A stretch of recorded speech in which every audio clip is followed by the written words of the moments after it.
సుమన్ టీవీలో మీ business promotions కోసం ఈ కింది నెంబర్ను సంప్రదించగలరు.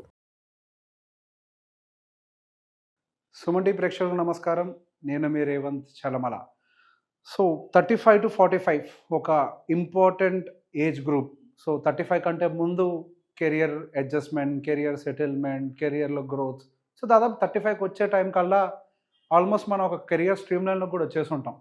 అండ్ అంతకంటే ముందు పెళ్ళి, పిల్లలు, సో అదంతా కూడా కొంచెం యాక్టివిటీస్ తోటి ఉండేది. అదే 35-45 అదే విషయానికి వచ్చేసరికి అటు పిల్లలు పుట్టేసి అండ్ యాజ్ వెల్ యాజ్ మన కెరియర్ అనేది కూడా అనుకున్న స్థాయి కొద్దిగా రీచ్ అయిపోయి ఈ లెవెల్లోకి వచ్చేసి ఉంటాం. సో ఈ 35-45లో మనం ఏం చేస్తాము అన్న దాన్ని బేస్ చేసుకొని నెక్స్ట్ పిల్లల భవిష్యత్తు కానీ మీ రిటైర్మెంట్ భవిష్యత్తు కానీ కరెక్ట్గా ప్లాన్ చేసుకోగలుగుతాం. ఒకసారి 45 దాటిందా, ఫస్ట్ థింగ్ అదే ఐటీ కంపెనీలకు సంబంధించి వాళ్ళకి అసలు జాబ్ గ్యారంటీ 45 తర్వాత ఉంటుందా ఉండదా నోవన్ నోస్. అక్కడి నుంచి వీకర్ అయిపోతారు. 50 వచ్చింది అని అంటే అసలు జాబ్ ఉంటుందో లేదో కూడా తెలియదు ఐటీ వాళ్ళకి. ఐటీ వాళ్ళకి సహజంగా వర్క్ లైఫ్ తక్కువ, ఇనిషియల్గా పేస్ ఎక్కువ ఉంటాయి కానీ వర్క్ లైఫ్ తక్కువ. సో అదర్ వాళ్ళు మేబీ కొంచెం 55 వరకు కూడా వర్క్ చేయొచ్చు. కానీ ఆ టైం ఫ్రేమ్, సో 45 నుంచి నేను ప్లాన్ చేస్తాను అని అంటే ఆ టైం ఫ్రేమ్ సరిపోదు. సో ఏదైనా ప్లానింగ్ అనేది మనం 35 దగ్గర నుంచి మొదలు పెట్టాలి. ఈ 35 వచ్చేసరికి అటు వైఫ్ అండ్ హస్బెండ్ ఇద్దరూ కూర్చొని ఈ 35 కంటే ముందు మీరు ఏం యాక్టివిటీస్ చేశారు, అప్పటిదాకా మీరు చేసిన మిస్టేక్స్ ఏంటి, మీరు చేసిన మంచి ఇన్వెస్ట్మెంట్స్ ఏంటి, రెండింటిని రివ్యూ చేసుకోండి. సో ఇందులో మిస్టేక్ ఏంటి అనేది కూడా ఐడెంటిఫై అవ్వాలంటే మనకు ఒక పారామీటర్ ఉండాలి కదా, ఇన్వెస్ట్మెంట్స్ మిస్టేక్స్ ఏంటి అనేది. ఏ ఇన్వెస్ట్మెంట్ అయితే మీకు రిటర్న్ 6% యావరేజ్గా అండ్ దీని అరౌండ్ వస్తుందో అది ఒక రకంగా రాంగ్ ఇన్వెస్ట్మెంట్, సింపుల్ అంతే. ఏ ఇన్వెస్ట్మెంట్స్ అయితే 12 and above ఏదో వచ్చినా పర్లేదు, 12 and above ఏదైతే వస్తుందో అది దాదాపుగా మీకు కన్సిడరబుల్లీ బెటర్గా వచ్చినట్టే. ఇది బెటర్ అని మాత్రమే అంట. ఇండియాలో ఏ ఇన్వెస్ట్మెంట్స్ అయినా కానీ 15 and above వస్తున్నాయని అంటే అవి మనకి మంచి ఇన్వెస్ట్మెంట్స్గా పరిగణిస్తాం. సో ఇంతకుముందు ఏవైతే మీకు 6, 7, 8 ఈ ఇన్వెస్ట్మెంట్స్ రిటర్న్స్ ఏవైతే ఉంటాయో సాధ్యమైనంత వరకు వీటిని ఇక్కడతో ఆపేసే ప్రయత్నం చేయాలి. ఈ 12 దగ్గర ఏవైతే ఉన్నాయో వాటిల్ని కూడా 15లోకి తీసుకెళ్లే ప్రయత్నం చేయాలి. సో మనం ఇక నుంచి ఆ రివ్యూని బేస్ చేసుకొని 15% CAGR వచ్చే విధంగా ప్లాన్ చేసుకొని ఇన్వెస్ట్మెంట్స్ని ముందు ప్లాన్ చేయాలి. దాంతోపాటుగా నేను రేపు పొద్దున లేకపోతే నా ఫ్యామిలీ వాళ్ళకు సంబంధించిన అవసరాలను తీర్చుకునే అవకాశం ఉందా లేదా అది తెలియాలి అంటే ముందు ఒక ప్లాన్ ప్రిపేర్ చేసుకోవాలి. అవసరాలు ఎట్లా తెలుస్తాయి, ఒక సిరీస్ ఆఫ్ ప్లాన్ ప్రిపేర్ చేసుకుంటాయి. ఏమేమి నీడ్స్ ఉన్నాయి, అక్కడి నుంచి పిల్లలకి 10th క్లాస్ అండ్ ఇంటర్మీడియట్ వరకు స్టడీస్, వాళ్ళ హైయర్ ఎడ్యుకేషన్స్ అండ్ నెక్స్ట్ మీ స్పౌస్కి సంబంధించిన రిటైర్మెంట్ కార్పస్, వాళ్ళ అన్ని సంవత్సరాల వరకు బతకడానికి కావాల్సిన డబ్బులు, వీటన్నిటికీ కావాల్సిన కార్పస్ రెడీగా ఉందా లేదా. ఏ మనిషి దగ్గర అంత కార్పస్ రెడీగా ఉండదు. సో దానికి మనం ఇమీడియట్గా చూసుకోవాల్సింది ఏంటి, ఈ 35 రాగానే ఫస్ట్ టర్మ్ ఇన్సూరెన్స్ అనేది స్ట్రాంగ్గా ఉందా లేదా చెక్ చేయాలి.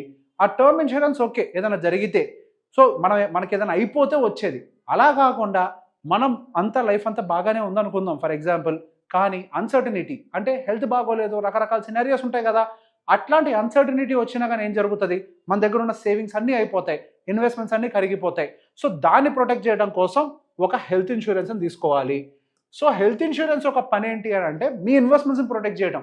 టర్మ్ ఇన్సూరెన్స్ యొక్క పని ఏంటి అని అంటే మీ ఫ్యూచర్, మీదంటే మీది కాదు, మీ పిల్లలు అండ్ వాళ్ళ భవిష్యత్తు, మీ భార్యకు సంబంధించినటువంటి ఫ్యూచర్ని ప్రొటెక్ట్ చేయడం. ఈ 35 కల్లా సరిగ్గా ఉన్నాయో లేదా చెక్ చేయాలి. సరైంది అనేది ఎలా జడ్జి చేస్తాం, ఈ టర్మ్ ఇన్సూరెన్స్ అనేది ఎంత ఉండాలి అంటే 25/35 కాదండి, మీకు సంబంధించిన ఎక్స్పెండిచర్ ఇక్కడి నుంచి నెక్స్ట్ మీ పిల్లల స్కూలింగ్ కంప్లీట్ అయ్యేదాకా ఎంత ఖర్చు అవుతుంది, ఇంటర్మీడియట్కి ఎంత ఖర్చు అవుతుంది, ఇంజనీరింగ్కి ఎంత ఖర్చు అవుతుంది, మ్యారేజెస్కి ఎంత ఖర్చు అవుతుంది అండ్ రిటైర్మెంట్ కార్పస్కి ఎంత ఖర్చు అవుతుంది, ఇన్ బిట్వీన్ ఇప్పటి నుంచి ఆ రిటైర్మెంట్ వరకు కూడా ఇన్ బిట్వీన్ బతకడం కోసం ఎంత ఖర్చు అవుతుంది, ఇదంతా క్యాలిక్యులేట్ చేసి దాంట్లో నుంచి మీకు ఆల్రెడీ ఉన్న ఇన్సూరెన్స్ని మైనస్ చేస్తే ఫైనల్ టర్మ్ ఇన్సూరెన్స్ వస్తుంది. అదే ఈ టర్మ్ ఇన్సూరెన్స్. హెల్త్ ఇన్సూరెన్స్ ఎంత తీసుకోవాలి, ఎప్పుడైతే ఏదైనా హాస్పిటలైజ్ అయ్యాం వర్స్ట్ కేసును ఆలోచించాలి. ఎంత అవుతుంది, 2 లక్షలు అవుద్ది, 3 లక్షలు అవుద్ది, ఇంతవరకు అయితే అందరికీ మంచిదే, అసలు వాడుకోకూడదని కోరుకుంటాం. కానీ ఎమర్జెన్సీ క్రియేటే వాడామనుకోండి 20-25 లక్షలు లేని ఏ పని కాదు. కాబట్టి ఏ టర్మ్ ఇన్సూరెన్స్ హెల్త్ ఇన్సూరెన్స్ అయినా సరే ఒక 20 లక్షలకో 25 లక్షలకో ఉంటే మనం కొంతవరకు సెక్యూర్డ్, వాటికి బోనస్లు ఏదో వస్తుంటాయి, అది మనకు నడిచిపోతూ ఉంటుంది. సో ఇక్కడతో అయిపోయిందా, లేదు. 45 ఏళ్ళు దాటాము అని అంటే అక్కడి నుంచి పిల్లలు చిన్నగా ఇంటర్మీడియట్లోకి ఎంటర్ అవుతారు ఒక 2-3 సంవత్సరాల్లో. నెక్స్ట్ ఇంటర్మీడియట్ వచ్చింది అని అంటే అక్కడి నుంచి పెద్ద ఖర్చులు మొదలవుతాయి. అప్పటికప్పుడు నేను ప్లాన్ చేస్తాను, ఇంటర్మీడియట్ నుంచి ప్లాన్ చేస్తాను కుదరదు కదా. సో ఇమీడియట్గా మనం 35 రాగానే ఇక్కడి నుంచి ప్యారలల్గా స్టార్ట్ చేయాల్సింది గోల్ ఇన్వెస్టింగ్. యాక్చువల్గా ముందు స్టార్ట్ చేస్తే బెటర్గా ఉంటుంది, కాకపోతే మనకి ఈ time frame is very important. So goal ఇన్వెస్టింగ్లో ఏమొస్తాయి, డెఫినెట్గా ఇమీడియట్గా మనకు వచ్చేది పిల్లలకి సంబంధించిన హయ్యర్ ఎడ్యుకేషన్. ఈ ఎడ్యుకేషన్కి సంబంధించి మనం ఎంత కాస్ట్ పెట్టాలనుకుంటున్నాం అన్న దాంతో ఫ్యూచర్ కాస్టింగ్ చేసుకొని దానికి ఇన్వెస్ట్మెంట్స్ ఇందాక నేను చెప్పినట్టుగా మినిమం 15% లో రాకూడదు. ఎందుకో కూడా చెప్తాను. ఎడ్యుకేషన్ ఇన్ఫ్లేషన్ అనేది మినిమం మనకి 12, 13, 14% తోటి గ్రో అవుతుంది. అదే మీకు ఈ ఎల్ఐసిలోనో XYZ 6-7% రిటర్న్ వచ్చే వాటిల్లో పెట్టుకుంటే మీరు ఇన్ఫ్లేషన్ మీట్ కారు. అంటే ఈ రోజు 100 రూపాయలు ఖర్చు పెడితే ఒక ఐటమ్ దొరుకుద్దేమో, మీరు అదే 6-7% రిటర్న్ వచ్చే దాంట్లో పెడితే అదే మీ అబ్బాయి చదువుకొచ్చే టైంకి ఆ వస్తువుని కొనలేము. ఎందుకు, అది తక్కువగా పెరుగుతుంది, ఖర్చులు ఫాస్ట్గా పెరుగుతాయి. Education inflation is very expensive. So దానికోసం 15% CAGRతో డెలివరీ అయ్యే దానితో మీ ఎడ్యుకేషన్ కార్పస్ అని మీరు అక్యుములేట్ చేయడం మొదలు పెట్టాలి. దాంతోపాటుగా మీకు రిక్వైర్మెంట్ ఏమొస్తుంది, నెక్స్ట్ వాళ్ళ ఎడ్యుకేషన్ అయిపోయిన వెంటనే 4 సంవత్సరాలకు 6 సంవత్సరాలకు వాళ్ళకి ఇమీడియట్గా వచ్చేది మ్యారేజ్ కార్పస్. ఈ మ్యారేజ్ కార్పస్ కోసం అనేది కూడా ఫస్ట్ మీరు అక్యుములేషన్ మొదలు పెట్టాలి. ఒకవేళ ఇన్ బిట్వీన్ వాళ్ళు ఏదైనా పీజీ ఎడ్యుకేషన్కి వెళ్ళాలి అని అనుకుంటే ఆ పీజీ ఎడ్యుకేషన్కి కూడా మీరు అక్యుములేషన్ చేయగలిగితే చేయండి. అది ఫైనాన్షియల్ ప్లానింగ్ కంప్లీట్ అయితేనే చెప్పగలుగుతాం. ఒక్కొక్కరికి ఒక కండిషన్, కొంతమంది కట్టగలుగుతారు, కొంతమంది పెట్టుకోలేరు. కండిషన్ని బట్టి వీ కెన్ ప్లాన్. మన పర్సనల్ లోన్లోకి వెళ్తామా, XYZ personal loan since education లోన్కి వెళ్తారా, అప్పుడు పీజీకి ఇట్స్ డిఫరెంట్ పార్ట్. బట్ పెళ్ళైతే ఖచ్చితంగా చేయాలి కదా. ఈ 2 యాక్టివిటీస్ అయితే మనం తిన్నా తినకపోయినా ఖచ్చితంగా జరగాల్సిందే. అండ్ దాని తర్వాత ఏంటి, హోమ్. ఈ ఇంటికి సంబంధించి సహజంగా అందరూ 35 కంటే ముందు కంప్లీట్ చేసే ప్రయత్నం చేస్తారు. 35 కంటే ముందు దాన్ని కంప్లీట్ చేస్తే వీటి వేటికి అక్యుములేట్ చేయడం కుదరదు. అండ్ ఈ హోమ్ అనేది మనం 45 దాటిన తర్వాత కొనే ప్రయత్నం చేయాలి. సో దీనికి కూడా అక్యుములేషన్ కావాలి కదా. దానికి చాలామంది ఏం చేస్తున్నారు, డౌన్ పేమెంట్ కూడా పర్సనల్ లోన్ తీసుకుంటున్నారు. అలా కాకుండా మనం ఎంతవరకు కుదిరితే అంతవరకు ఇంటి కోసం కూడా కొంత అక్యుములేషన్ అనేది మొదలు పెట్టాలి. ఆ అక్యుములేషన్తో పాటుగా స్లోగా మనం రిటైర్మెంట్ కార్పస్ని కూడా అక్యుములేట్ చేస్తూనే ఉండాలి ప్యారలల్గా, హౌస్తో పాటు రిటైర్మెంట్ కార్పస్ కూడా. సో బేసిక్గా మనం ఏం చేస్తాం, రిటైర్మెంట్ కార్పస్ని పక్కకు వదిలేసి హోమ్ ఒక్కదాన్ని ఎలివేట్ చేస్తూ ఉంటాం. హోమ్ చేయాలి, ఇల్లు కట్టేయాలి అని. దానికి ఒక సింపుల్ మ్యాథ్ కూడా చెప్తా. మనం 45 తర్వాత కడితే ఏంటి, మనం 30 కంటే ముందు కొంటే ఏంటి. ఇప్పుడు సింపుల్గా క్యాలిక్యులేట్ చేసుకోండి. ఏ ఇల్లు అయినా హైదరాబాద్ లాంటి ఏరియాలో అపార్ట్మెంట్లు మ్యాక్సిమం ఉంటే 30 లేదా 35 సంవత్సరాల మించి ఉండవండి. మీరు ఏ 30 సంవత్సరాలకో పెద్ద అచీవ్మెంట్ అనుకుని ఇల్లు కొంటాం కదా, ఏమవుతుంది, 35 సంవత్సరాలకి దాన్ని డెమాలిష్ చేయాల్సి వస్తుంది. 35 ఇయర్స్ అంటే అప్రాక్సిమేట్గా ఎంత, మీకు 65 సంవత్సరాలు వచ్చేసరికి ఆ ఇల్లును కూల్చేయాలి. 65 సంవత్సరాలకి ఇల్లు కూల్చి అప్పుడేం చేస్తారు, మళ్ళీ కన్స్ట్రక్షన్ చేస్తారా? అది సాధ్యం అవుతుందా ప్రాక్టికల్గా? అదే మనకి ఈ మెథడ్ కాకుండా దాన్ని సుమారుగా మీరు 45కో లేకపోతే 47కో, సరే 45కే అనుకుందాం. ఈ 45 ఏజ్కే మనం కనుక కట్టాము అనుకోండి, ప్లస్ 30 ఇయర్స్ అంటే సుమారుగా ఎంత వస్తుంది, దాదాపుగా 75 సంవత్సరాలు. సుమారుగా 35 అంటే 75 సంవత్సరాల వరకు వస్తుంది. 45 + 30 35 75, ఓకే, అప్రాక్సిమేట్గా 75 వరకు వస్తుంది. సో బేసిక్గా మనం బతుకున్నంత కాలం మనం తీసుకున్న ఇల్లు ఉండాలి. కానీ అదే కంప్లీట్గా మన ఎక్సెల్గా రిటైర్ అయ్యేటానికి కనుక డెమాలిష్ అయ్యే సిచ్యువేషన్లో ఉంటే ఇంకొంచెం ఇబ్బంది పడతాం. సో బేసిక్గా ఎప్పుడైనా ఇల్లు అనేది అందుకే 45 వరకు ప్లాన్ చేసుకోవాలి.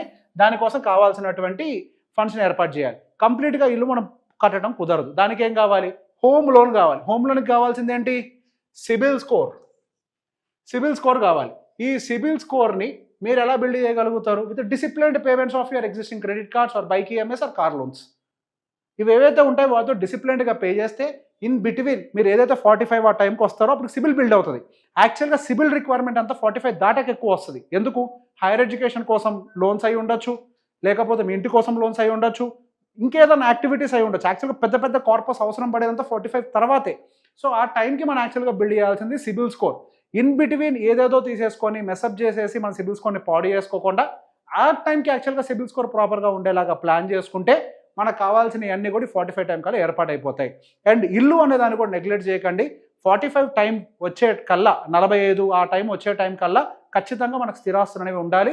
దాంతోపాటుగా ఈ ఇన్వెస్ట్మెంట్స్ అన్నీ కూడా ఉండాలి.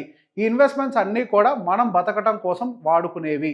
ఇవి లేకుండా జస్ట్ ఏదో ఒక కాంక్రీట్ దాని మీద మనం ఫోకస్ పెడితే కాంక్రీట్ ఉంటుంది, కానీ అందులో మనం ఉండం, అంతే తేడా.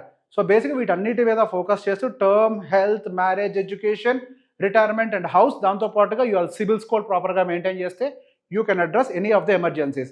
అండ్ దీంతో పాటుగా ఇంకొక చిన్న మాట, ఖచ్చితంగా మీరు 2 సంవత్సరాలకి సరిపడా కార్పస్ని మెయింటైన్ చేయండి ఆఫ్ యువర్ ఎక్స్పెండిచర్ అంటే ఎమర్జెన్సీ కార్పస్ అంటే దాన్ని తీసుకొని వచ్చి బ్యాంక్లోనో పెట్టుకోని అవసరం లే. It can be invested but the purpose of that fund is to withdraw when ever there is an emergency. అంతే. 2 సంవత్సరాలకు సరిపడా కార్పస్ పెట్టుకుంటే you can address any emergency. ఈ వీడియో మీకు కావాల్సిన వాళ్ళందరికీ షేర్ చేయండి. Thank you very much.